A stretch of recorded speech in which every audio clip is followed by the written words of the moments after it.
All right, we'll let the video upload right quick.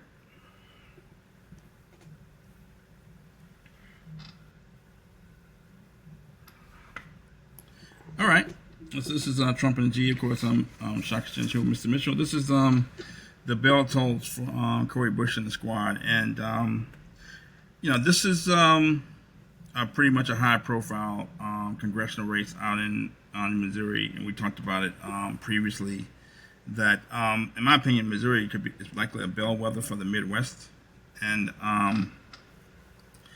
Cori Bush, the incumbent, had created a lot of publicity for herself, along with the squad, rest of the squad. Not for, in my opinion, not for her policies that benefited her constituents back home, but for a lot of national policies that she and the squad were promoting. So, she lost last night to Cori Bush.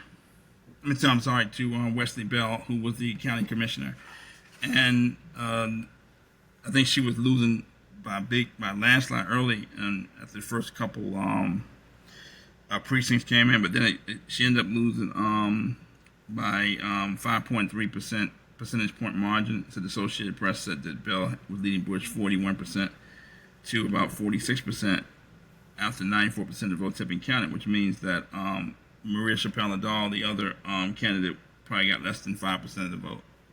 So I'll let Mr. Mitchell let you go first on your take on her loss to Wesley Bell. Yeah, my first thought was mask is off. Since the entire Israeli-Palestine conflict, we've seen, at least I've certainly seen, some atrocious things coming out of Israel. So, one of the things that still bothers me to my core are the videos that were being posted over on social media, TikTok, Instagram, of Israeli mothers dancing, rejoicing, making fun of Palestinian mothers that have lost not their adult children who may have been Hamas soldiers, but mothers who suffered losses of their toddlers.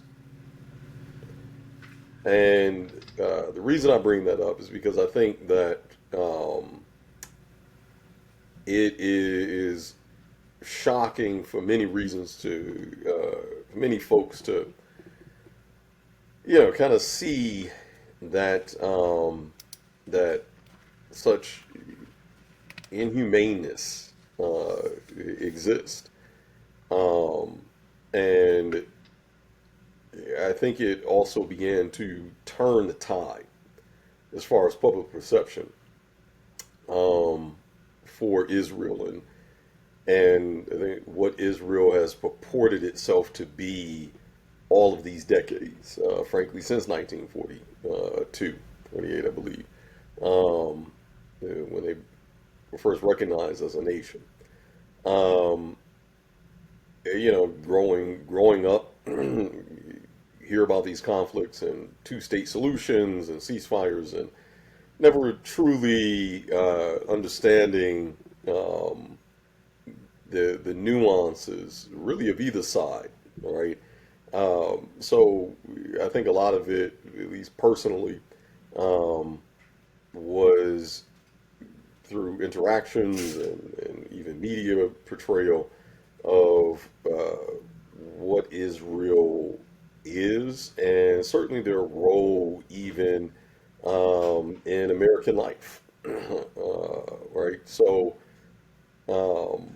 because a lot of that has changed, that's why I say the mask is off. But even with the conflict, that still felt distant, right? You hear the stereotypes of,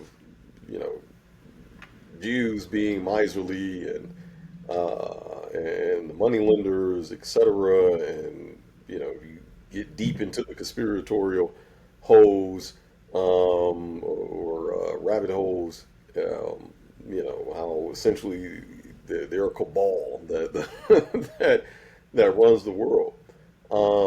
And without going too far into the fringes, um, the thing that I think most of us probably never realize is where the lines of conspiracy and truth exist. And that's why I say the mask is off. Because for APAC, uh, was clearly a Zionist pack. They're a Zionist political lobby that every politician, both Democrat and Republican, kisses the ring, frankly. They pledge their allegiance. Trump pledged his allegiance to AIPAC. Kamala pledged her allegiance to AIPAC. Obama pledged his allegiance to AIPAC. And in fact, to the tune that Obama issued reparations twice in his during his tenure to Jews and descendants of the Holocaust, although the U.S. is not responsible for starting the war nor committing human atrocities against Jews. But he issued reparations twice to them while simultaneously denying black folks reparations and even chuckled at the question of reparations and said he's not a black president, he's the American president.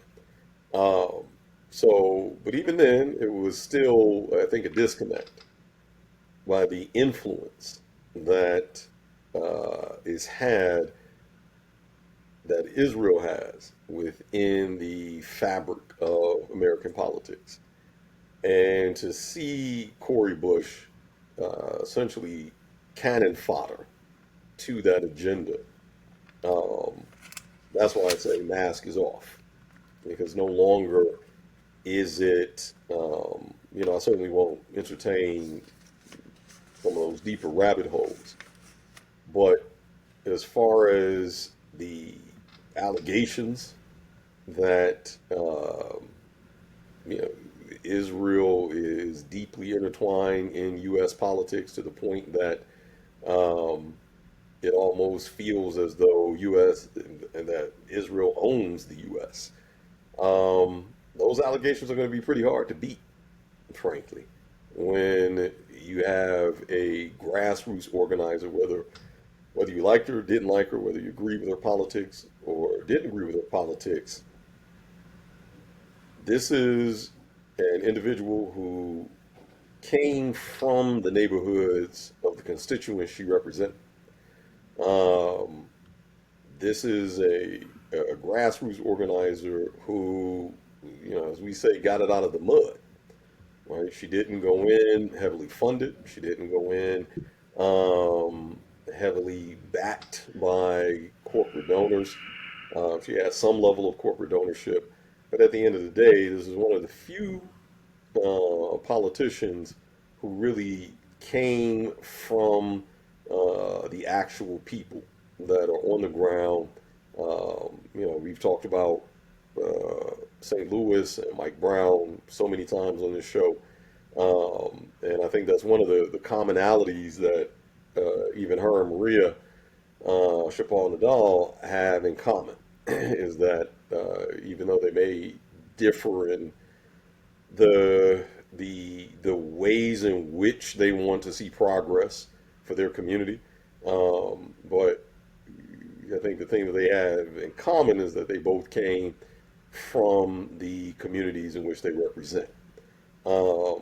So to essentially put in over $9 million that APAC spent to influence voters, to ad spend, to frankly uh, back her political adversaries. to get her out of there. Um, I don't really see any difference between this and what we claim the Russians are. And I think Israel maybe is or and certainly APAC are the folks that we think the Russians are. So that's my knee jerk response is that the mask is off. We are seeing who really influences the American political system. Um, yeah. Okay. Okay. Well, my take is, what did Cori Bush win on? I mean, she ran. She came from the community. So did Wesley Bell. So did Marisha Penadol. So she didn't really have an advantage in that front. But I'm trying to figure out what did she run on. I mean, I know she ran as a change candidate against someone who had been in office for decades. The guy she ran against, he inherited the seat from his father. And they had Right. ruled politics in the first congressional district in Missouri, and I'm St. Louis for like decades.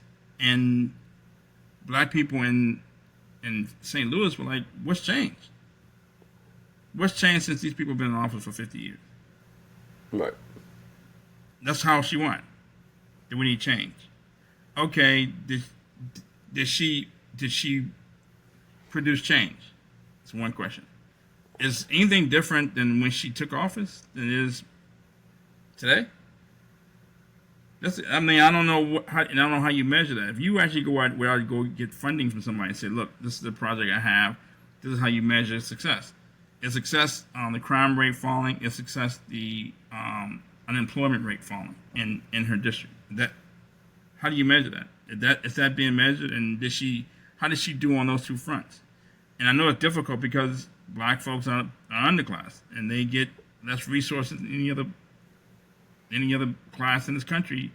Is she fighting for that? Is she fighting within her party to get resources for her community, and to make sure blacks are no longer permanent underclass? I don't see her stomping for that. I see her stomping for her. What I know about her and the squad, it's a lot of performative stuff, and now they're known for being against this aggression in the Middle East, against Oh, those are fair questions. against these skirmishes between Hamas and Israel, or what's going on between the Palestinians and Israel. That's what they're known for, and I don't think she ran on that.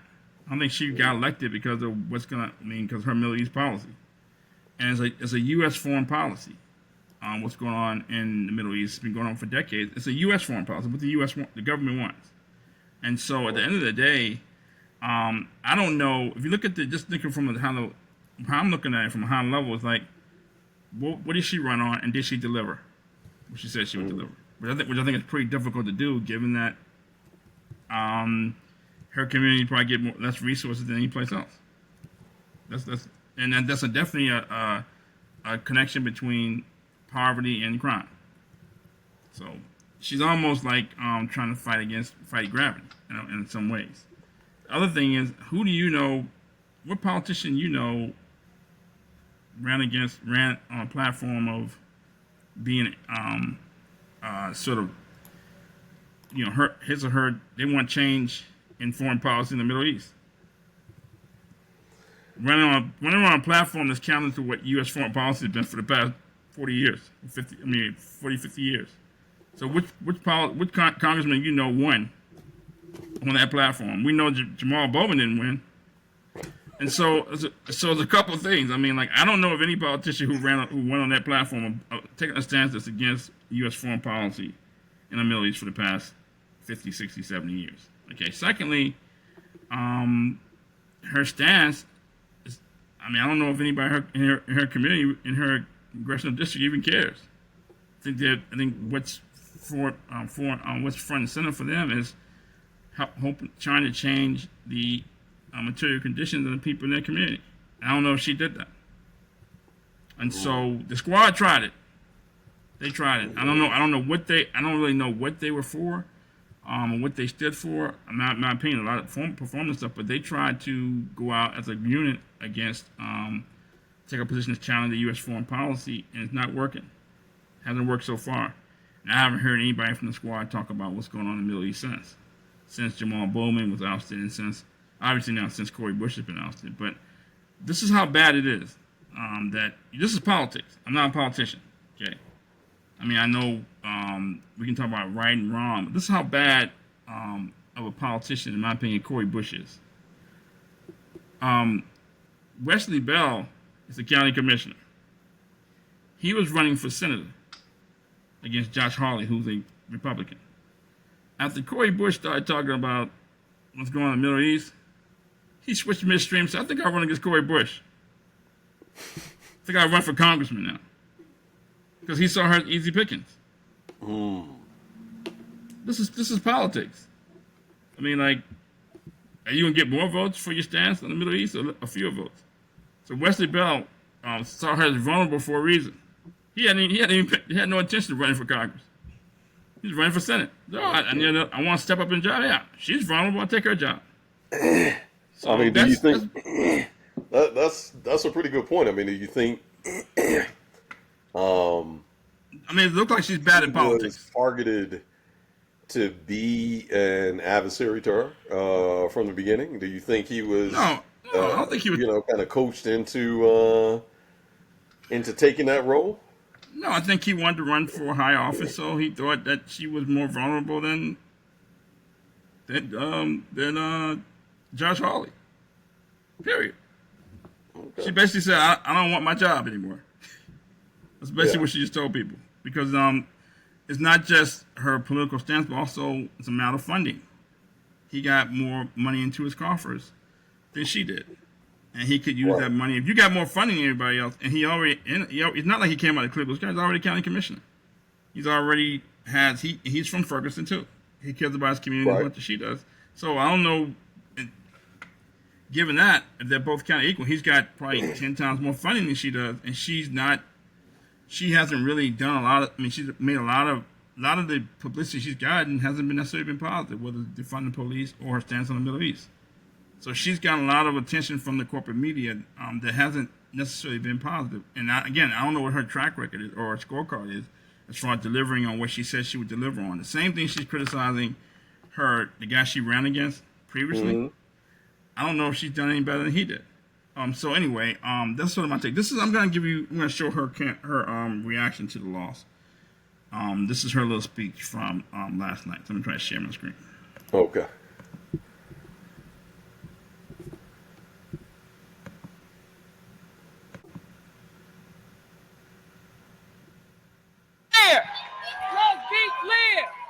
Let's be clear. Let's talk about what it really is. Because see, now I don't have to worry about some strings that I have attached. As much as I love my job, but all they did was radicalize me, and so now they need to be afraid.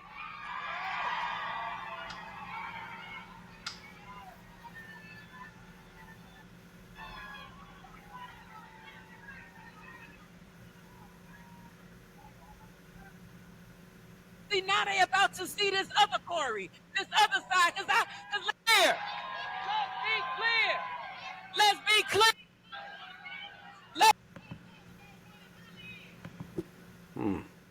Okay, so now she's radicalized after losing. But I mean, it seemed to me she should have been radicalized on stopping crime in her community, lowering the crime rate in her community, and increasing the jobs in her community. Now, I'm not saying that's an easy thing to do, but I don't hear her being radicalized within the Democratic Party saying all this money is going to the investor class, it's going to hedge fund managers, private equity firms, so on and so forth. How come it can't go to the labor class or to working class individuals and like people in my district? I didn't hear her getting radicalized about that. If you're gonna lose your job, right? Right. If I'm playing basketball and I got a good jump shot, I'm going out on my sword. I'm going out with what I do best.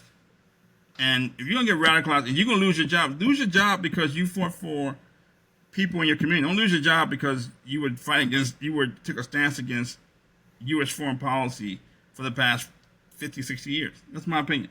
I don't hear her getting radicalized about standing up for black folks, and that's the same thing I'm saying now. The same thing we've said about black politicians throughout the country. That one thing that would get them probably kicked out of office as quick as anything else is doing something to stand up for black folks within their party. Not just calling out Trump, not calling Donald Trump racist, but calling people within the party. Look, I need somebody to stand up for the people, the labor class and labor class and working class individuals in my community. I don't hear her getting radicalized about that. No, I think it's I think a couple of things, and I think that there are fair points, and not to get too off track, but certainly can't overlook who reposted the video. I've never heard of this Laura Loomer, who identifies herself as a feisty Jewess in her bio, but certainly making threats at Cori Bush, saying, she's a domestic, labeling her as a domestic terrorist, and saying that she should be treated as one. It certainly goes back to my point earlier about the mask being off with these folks, that they are completely unhinged and out in the open. But back to the points, the 2 points that you made that I think certainly fair. I think she's only been in office, I guess 3 or 4 years at this point. And essentially, what has her efficacy been is the question during that time period. And then certainly, has she, why why are we looking at another Mark Lamont Hill? In other words, right? Like getting fired over comments at the UN on behalf of Palestinians who never ask you to make any comments about them. Frankly, they didn't hire you, and not to say that people have to hire you to speak about injustice, but unlike any other demographic, and I think that's the unique thing about being black in America, because unlike any other demographic who does not come with the same history, does not come with the same baggage of lack of representation in this country, nearly every other group is taken as a serious voter bloc, whether it's the varying degrees of Asians, whether it's the varying degrees of white people, whether it's the varying degrees of Hispanic voters. They're, as a voting bloc, they are treated as just that, a voting bloc. Meanwhile, black folks continue to get stripper commercials. We continue to get, fried chicken and watermelon thrown at us. We continue to get these representations without substance. No discussions of policy. And the reason I bring that up, because when it comes to black politicians, they cannot play the same game, frankly, that other politicians play. Well, isn't that why Cori Bush isn't that why she lost her job? Isn't that why she? And that's kind of the point, okay, right? It's almost like mine. So the point I'm trying to make is that APAC did blah blah blah blah, but that's kind of like that's over here. But if she was doing her job of just focusing if she was focused on like not just right, that's my point. Okay, that in other words, because black people are so behind economically, socially in this country, that even the CBC is another prime example of this. That during the during a lot of the criticism of the anti-Asian hate crime bill, where black folks was on all kind of mountaintops, pedestals, shouting, like, how the heck, like, sure, give them an anti-hate crime bill, but how the hell are you going to give them something that you have never given a people that have been here longer, that have endured slavery?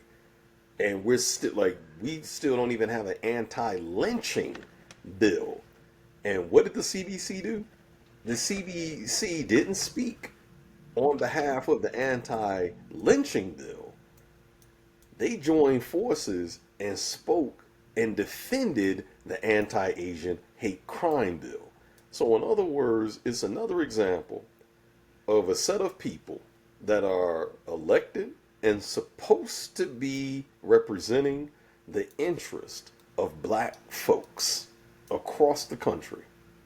And yet we can't do the business of minding our own business. We are behind enough.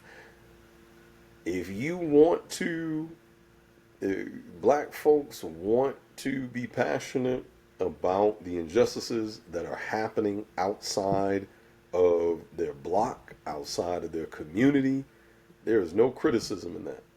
But at the same time, how many of us are, to your point, electing officials to fight for other people that are not us? It doesn't make it doesn't make sense. Like you said, how are you going to get fired for doing something that you were never essentially hired to do, but in this case, elected to do? You were elected to represent the interests of Missourians, and specifically those in St. Louis in her district. How many of those people have the bandwidth beyond the emotional response? How many people have the practical bandwidth to join hands with BDS, to join hands with Palestinians, and make their fight their fight? They don't. It's one of the highest poverty rates in the country. It's one of the highest unemployment rates in the country. It's one of, like, and where's the bandwidth? Right. So yeah, it's almost like running quicksand, because you hold Cori Bush and other black politicians from areas like St. Louis, right? Well, the unemployment rate hasn't improved and the crime rate hasn't improved. How will it improve if they don't get resources? And the Democratic Party and both parties are always giving resources to everybody else. Exactly. And so if you fight within your party, people are looking like you crazy. Right. Like that'll get you put out of office. Keep making noise, and you pissing off other politicians within the Democratic Party. And if you piss off other people in other areas, like APAC, that'll get you put out of office. So it's almost like a catch-22. The black politicians who've been in office the longest, who've been there 20, 30, 40 years, are people who don't do anything. Just right. You kind of like stay in the middle. You know what I mean? Right. And so if you want, it's like a catch-22. If you really want to do something to improve your community, you have to do it outside of politics. But the other thing is that if you don't know politics, clearly Cori Bush doesn't know politics, because the guy from Baltimore, because everybody else pretty much does know politics. AIPAC understands politics. Wesley Bell understands politics. Trump understands politics. The congressman from Baltimore was complaining about Trump and all these kids in cages a few years ago. And Trump's like, what are you worrying about what's going on the border? Look at your community. That's not funny. You know what I'm saying? Funny. But it's the same scenario where you have a black politician talking about something going on the border. Like, you think people from Baltimore can even find, like, El Paso or wherever the border, San Diego? Right. The border, it just seems like, it really, even me, it seems sort of like, I know about the border because I watched the show on Netflix about Pablo Escobar and all these guys. I can't think of the name of it. Narcos. No, I watched Narcos. That's how I know about the. That's how I know about the border. El Chapo digging a tunnel under the border. Oh, right, right. Right. And so it's like an area. It's right near San Diego. It's right near El Paso, Texas, all that. And so black folks in Baltimore don't know anything about no border. So it's a way of getting it right. And so you start criticizing people about their foreign policy. Like, what you here for? Look at your community. Right. And so that's and you're always vulnerable on that. And so anyway, they tried it. I mean, Cori Bush, Jamal Bowman, and the squad tried it. It didn't work. And this that could be the end of the squad as we know it. I don't think they're gonna be what are they gonna do now? They went out hard against this policy on this policy. What are they gonna do now? Find something an issue they can win now, and people are gonna take them seriously? Because they're not still talking about U.S. foreign policy in the Middle East. Yeah, man, I think the only person that probably could get away with out of the squad that could get away with, frankly, walking and chewing gum at the same time is Minnesota. Tlaib. Yeah, out of Michigan. Okay. What about the lady from Minnesota? She's kind of Ilhan Omar. Yeah. I mean, maybe, but her base is, possibly, if that's something that is important to her base in Minnesota, which a large makeup of her constituents is the refugee Somalian community out of Minnesota. Yeah. And if that's something that is that they want to see their elected official taking the stance on, etc. I don't know, because again, you're still talking about a demographic that is not historically tied to the baggage of the U.S., right? So they may have a different agenda.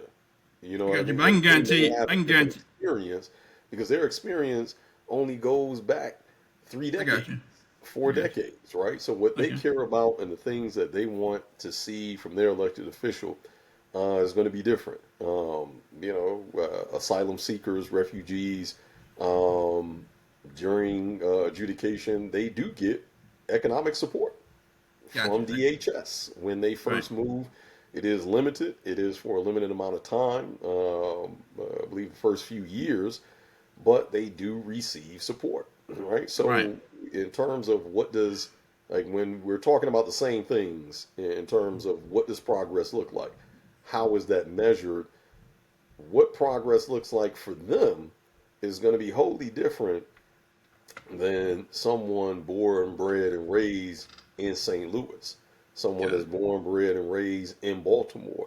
Their family's from Baltimore. Their family goes back 5 generations in Baltimore, the surrounding area. Same thing for folks out of St. Louis. The things that are going to be important for them to see progress, measurable progress, is wholly different. So I think those two are possibly the only ones, and obviously Tlaib being Muslim and Arab, it is an issue that her constituents may line right up with, right, where she can speak out against those things, because again, her base that supports her is very different, right? And that's the point. That I think that in a lot of ways we talk about the trick bag a lot, and I think that is the trick bags. When you look at the makeup of the squad, you have Tlaib, you have Ilhan Omar. I always forget the white woman's name, the heavyset white woman.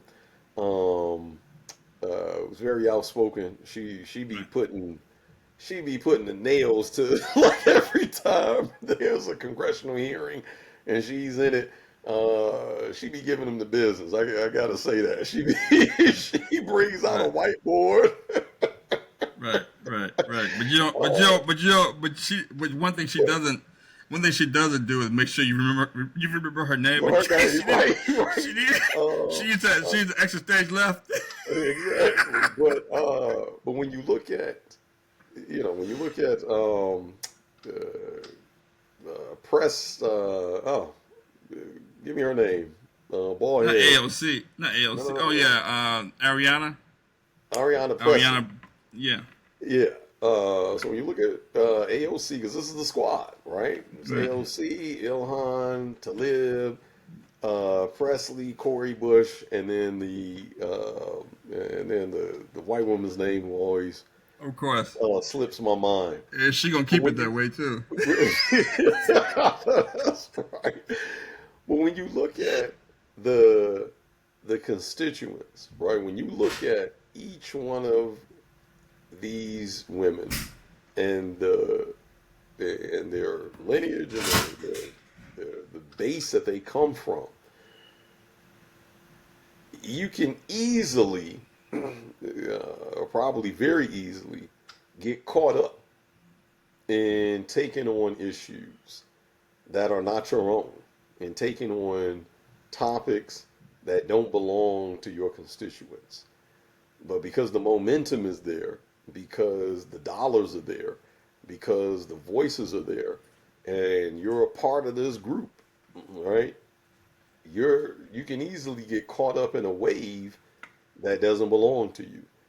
Right, And it's almost like maybe taking. that's what happened with Cori Bush, that she got caught up in a wave, got caught up in a movement that and momentum, I should say, that just frankly doesn't belong to her or her constituents.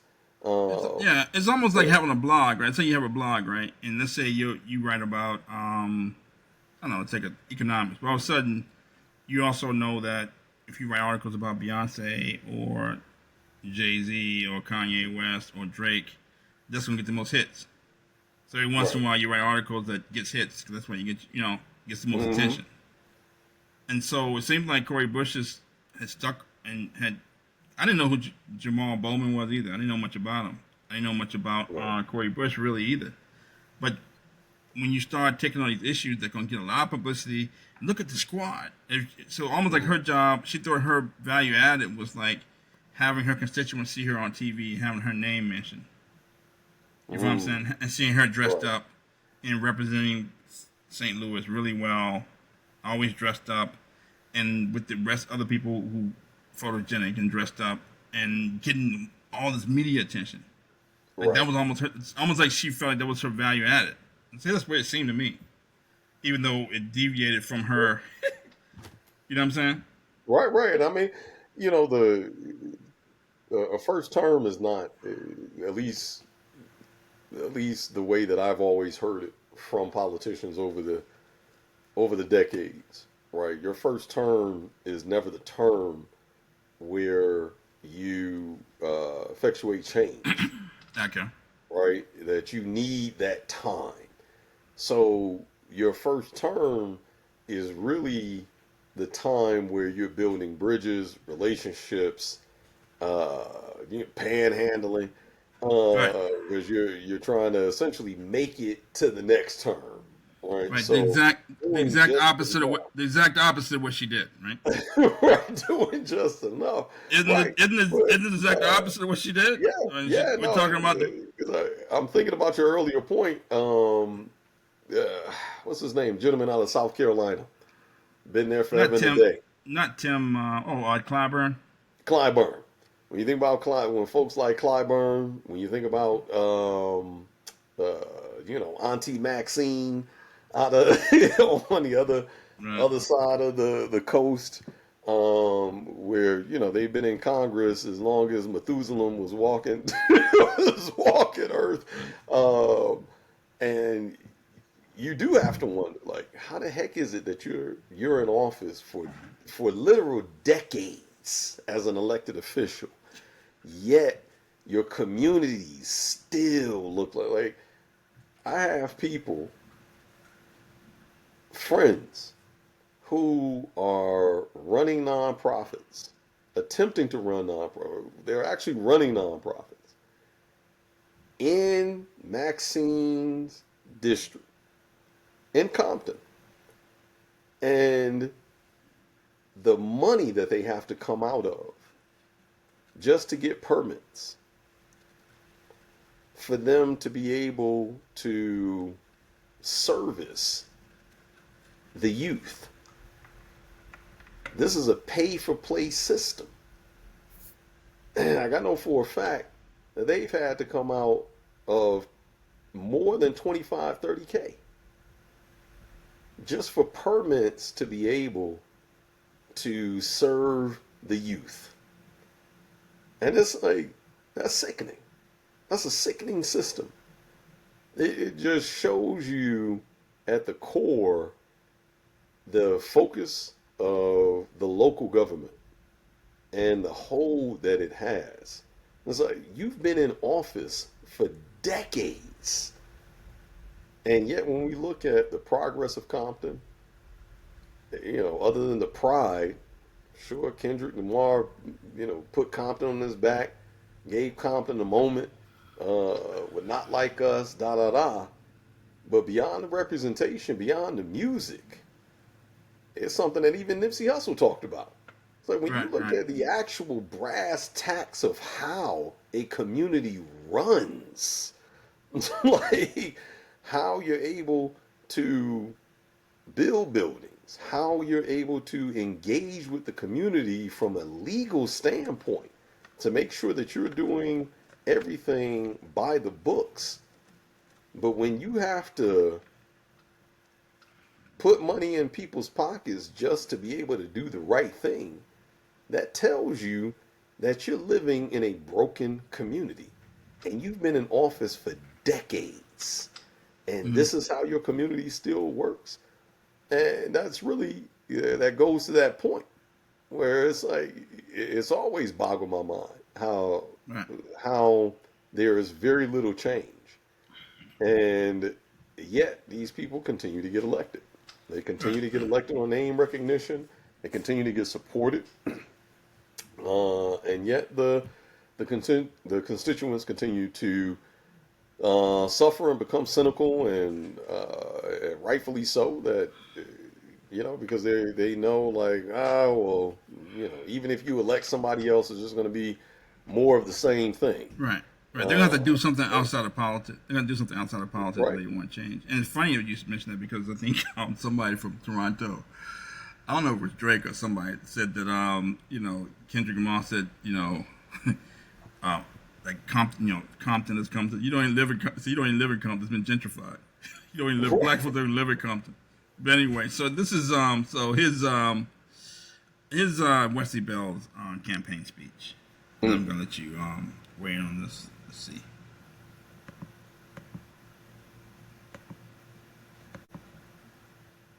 I want to thank our partners at APAC, all the donors, all the supporters across the country. We're not getting across the finish line without all of you. We know how important this race is. We know how important it is to stand with our Jewish brothers and sisters, to stand with Israel. And as the next, or as the Democratic nominee for the 1st Congressional District of Missouri, I want you to know that you will always have an ally with you. Thank you.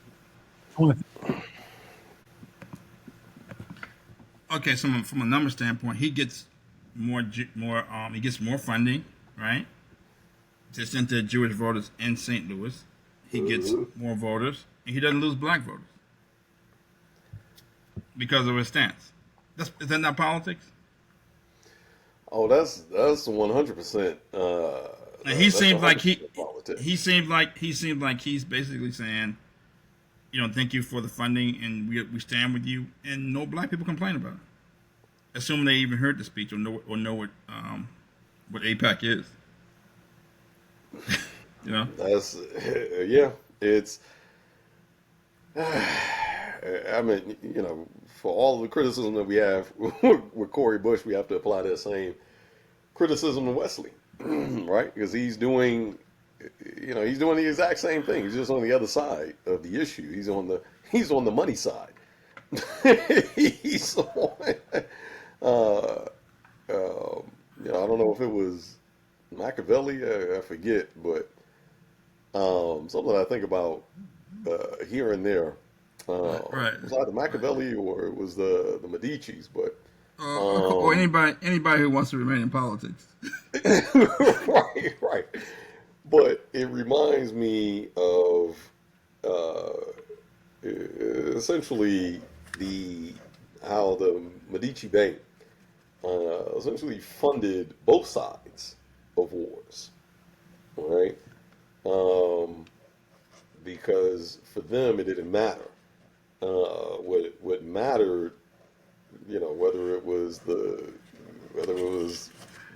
Romans or the Sicilians or like the plethora of wars that happened throughout Italy, and who sat at the middle of most of it was the Medici Bank.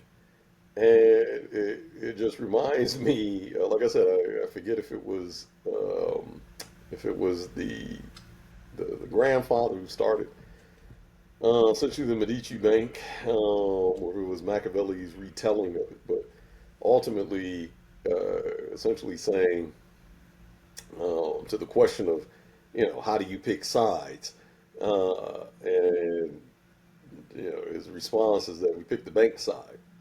Like that's the right side of the war, is the bank side. And you know, even as a veteran, where you really begin to finally understand, beyond from a historical lens, because even those things can still feel distant until you see things up close, right, and become tangible, and you really see that these are people's lives, including your own, and you're moving at the behest of bankers. You're moving at the behest of financiers. And so, what's the lesson here is that ultimately, so long as black people's interest does not um, does not become adversarial to the financier's interest, to the banker's interest, then black politicians or those that are running and looking to become elected, um, always have an open deposit slip at the Bank of Israel and the Bank of Financiers. That's really the lesson here, because otherwise, how not a single he specifically mentions APAC, not his constituents, not not the people who is coming out of his district, not a single grassroots organization, not even his neighbor, not even his mama. In God, he specifically uh, essentially thanks them twice.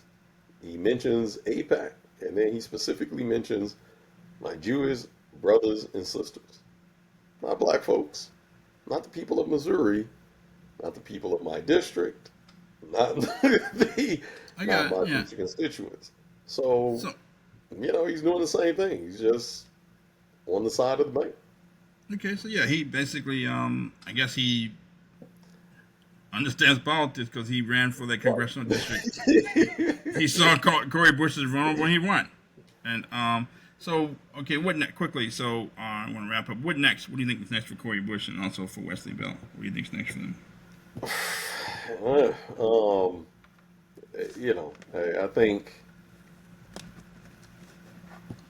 I think at this point, Cori Bush has to probably be doing a lot of introspection, um, beyond the momentum and the emotions of that night, where, you have a room full of your constituents and supporters and even non-supporters. But, it runs high, I'm sure. I've been in some of those rooms, and emotions run pretty high. But in the quiet of the night, when the emotions die down, and it's just like when your body calms down from your adrenaline pumping, and the pain begins to actually set in. 'Cause you're like, oh yeah, I got injured. Oh yeah, I got hurt. And you start feeling the injury, the next day. Um, and it causes you to rethink, like, oh, what could I have done to not have this injury, right? Was there moments that I ignored that I should have listened to the signs, should have listened to my gut, should have listened to particular advice, etc. And I can imagine that that's probably what's happening with Cori Bush now. But ultimately, the decision that she has to make is that is she going to spend the rest of her career um, continuing to champion the cause of a country and a people that are not her own? Because effectively, AIPAC, Jews, and Israel have ultimately said to her, by way of their dollars, by way of their votes, that we see you as an enemy, that your continued support of Palestine, your continued support of Gazans, uh, makes you an enemy to us. So the question is, do you continue to spend your energy doing that, or do you uh, get back to what motivated her in the first place, which was the people of St. Louis, the experiences of her community members, herself included, and get back to doing the work uh, of the community? Um, I hope it's the latter. Um, Unfortunately, I think she's probably going to find the latter more difficult now that Mm, she's put a target on her back, right? right, That maybe before she jumped out and took that bullet, um, even if she had stepped down, even if she lost, let's say she lost right, anyway, right, to Wesley Bell, but she had not put a target on her back, and she decided maybe to make a go at it again, or she decided, you know what, I'm just going to focus on getting back to my grassroots organizing, etc. With all of her connections, with all of her relationships, it may have been easier for her to accomplish the things that she wanted to accomplish as a grassroots organizer. But now you have backers, now you have funding, uh, because you've come out of a position that mhm, required that. You know what I mean? But now she has a target on her back. So those same relationships that would have possibly made it easier for her to accomplish some things going back into the field, it's probably going to make life a little bit harder for her. So some doors okay, are probably going to close even on some existing relationships that um, probably had nothing to do with mhm, any of this, but okay, but they have the reach. right, These folks have the influence, they have the reach. Because if you're if your donors uh, are closing their wallets, then that's going to have a trickle down effect.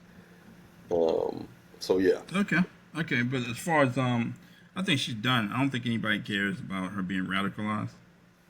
I'm being radicalized now. You ought to be worried. Nobody cares about you being radicalized. They already funded Wesley Bell, who wasn't even running for right, Congress. He was running for right, Senate, so nobody's afraid of you. And I don't. I think she's probably done in politics. I mean, she had a watershed moment when she beat the incumbent who'd been again controlled Missouri politics for 50 years, and she right. squandered all that goodwill for something else. To be a member of the squad and put on a Yeah, performance, but I think she's finished. Wesley Bell seems like he's gonna be a politician in St. Louis for a very long time. That's the way it seems. So I think he's gonna fit in with the rest of the Congress.